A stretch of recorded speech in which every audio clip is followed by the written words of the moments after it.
माँ बाप और बच्चों का रिश्ता बड़ा ही पवित्र माना जाता है, क्योंकि एक दूसरे के साथ खून के रिश्ते होते हैं, एक दूसरे के साथ दिनचर्या जुड़ी होती है, एक दूसरे के साथ विचार जुड़े होते हैं और एक दूसरे के सहयोग से ही उनकी ज़िंदगी आगे बढ़ती है। लेकिन जब मानसिकता बिगड़ती है, विचार बिगड़ते हैं, तो आदमी खुद ही ऐसे गलत कदम उठा लेता है जिसका बाद में उसे बहुत ही अफसोस करना पड़ता है। बड़ा ही दुखद उसके लिए वो प्रतीत होता है।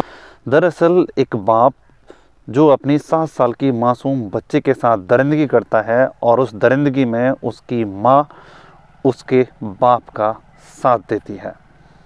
आखिरकार एक बाप ने, उसकी माँ ने उस 7 साल की मासूम बच्चे के साथ ऐसा क्यों किया? कौन से ऐसे कारण रहे, कौन सी ऐसी वजह रही कि एक बाप अपनी ही बेटी के साथ हैवानियत पर उतर आया, उसी के साथ उसने दरिंदगी कर डाली। नमस्कार, आदाब। भारत भूमि न्यूज़ पर आपके साथ में बंटी रावत। दरअसल ये मामला बरेली के बहेड़ी थाना क्षेत्र से सामने आता है। वहाँ पर 7 साल की मासूम लड़की, जिसका नाम सोनिया होता है, जो अपने घर में हंसी खुशी से रह रही होती है।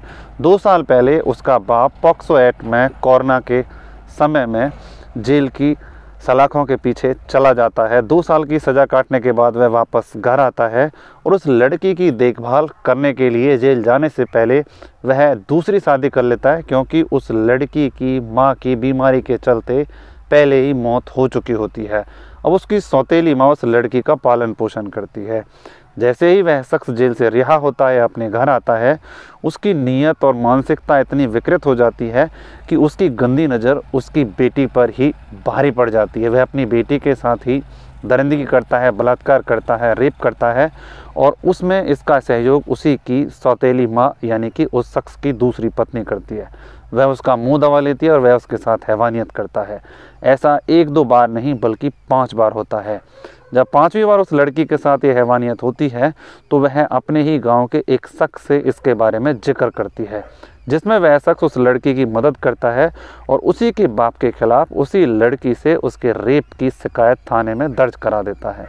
शिकायत दर्ज होने के बाद जांच होती है और जांच में खुलासा होता है और इस बात की तस्दीक होती है कि उसके बाप ने ही उसके साथ हैवानियत की है। उसके बाद उसे अन्य विभिन्न धाराओं में पुलिस थाने में कैद किया जाता है, उसे सज़ा मिलती है और उसे सलाखों के पीछे भेज दिया जाता है। ऐसी घटनाएं जब समाज में सामने आती हैं तो हम भी सोचने पर मजबूर हो जाते हैं कि आदमी की मानसिकता कितनी गिर जाती है कि वो समाज को कलंकित करता है, इंसानियत को शर्मसार करता है, रिश्ते नातों को तार-तार कर देता है। जो रिश्ता खून से जुड़ा हुआ था, इंसानियत से जुड़ा हुआ था, रिश्ते नातों से जुड़ा हुआ था, वो गलत मानसिकता के कारण तार-तार हो गया। ज़िंदगी लड़की की भी बर्बाद हो गई और उसके बाप को सलाखों के पीछे लगातार अपना जीवन काटने के लिए मजबूर होना पड़ा। साथ ही उसकी सहयोगी माँ को भी थाने भेज दिया गया, उसको भी सलाखों के पीछे डाल दिया गया। इस तरह की घटना को सुनाने के पीछे किसी की भावनाओं को ठेस पहुंचाने का उद्देश्य नहीं है, केवल आपको सतर्क और सावधान करने का है।